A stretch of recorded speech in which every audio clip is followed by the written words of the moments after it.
it's me. Okay, so let's do addition first.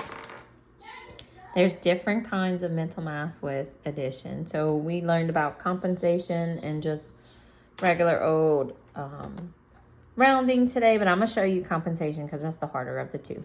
When you're doing addition and you're compensating, you're going to add to a number and then you're going to take it away after. So I told the kids that you are borrowing somebody's penny and then giving it back. Okay?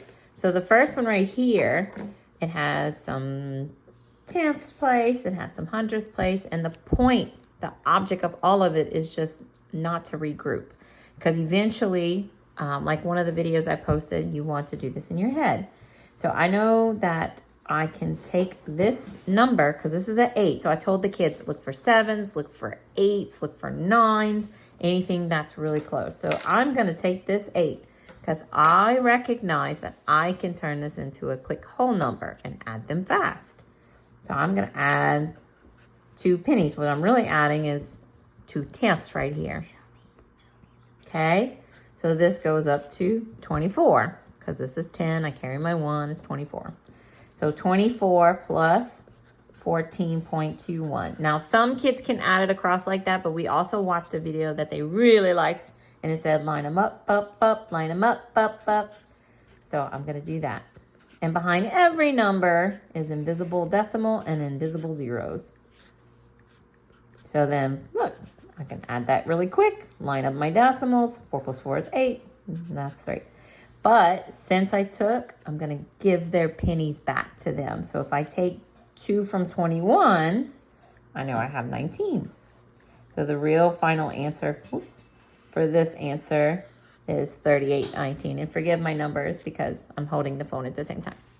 The next type that they wanted them to grasp and catch on really fast is what numbers go together when you're adding. Like they might have a 40 and a 60, a 20 and a 80, 75 and 25. I told them about quarters. I said, when we count money, we put them in piles of dollars.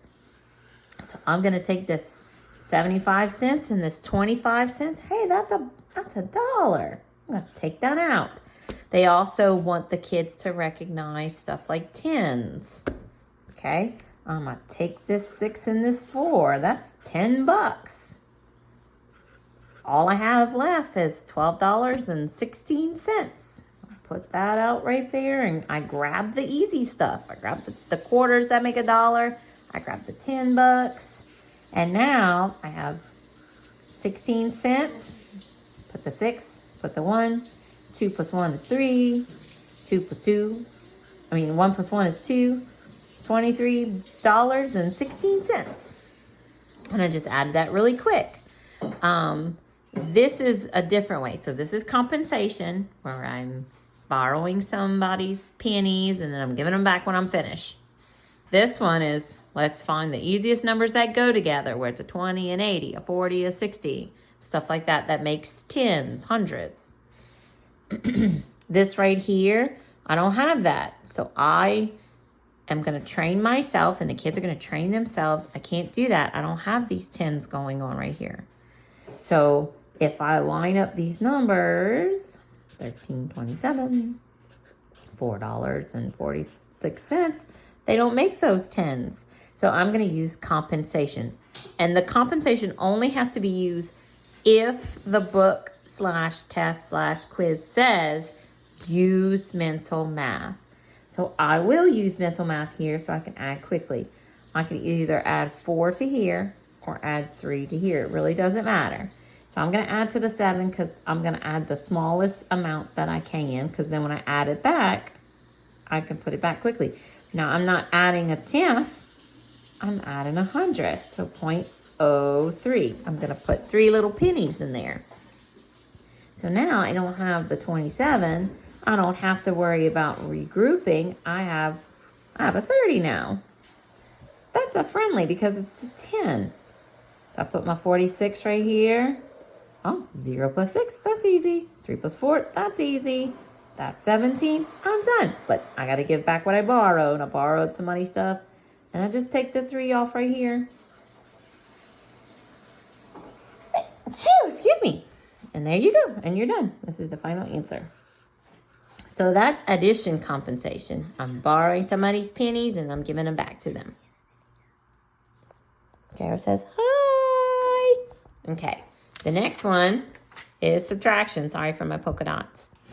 Okay. So the subtraction I find is easier because I add and then I'll add again. I don't take it away.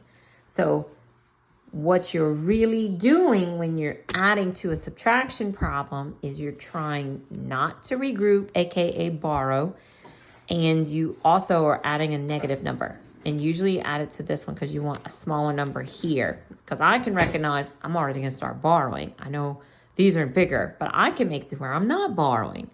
The subtraction one, when you do compensation, you're going to add. Because you're actually adding a negative, then when you add it at the end, you're making it positive. So it makes it neutralized. It makes it canceled out. So I'm going to add 2 pennies right here. I like to call them pennies because when they say borrow, they understand that. So if you add the 2 to this, what does it make it? 2 plus 98 makes it 100. But I'm just making that dollar go over here. Now, instead of having to worry about regrouping and all that, I can actually start training my brain for mental math. And look at this. This is so easy. Look. 2 pennies. Oh, and that. I'm almost done. Now I just have to add the positive number, 0.02 back in, 28. Ta-da! And I told the kids, if you want to check to make sure this answer is right, then a lot of them want to just do it the normal way. But I told them when they're shopping in the grocery store or buying something, they really don't have time to do that. So us grown-ups, we estimate, and it's just automatic. 1 minus 1, da-da-da. And I said they can use the old way to check it. And if the 2 answers match, then they're good to go. Okay? So the subtraction with compensation is so much easier.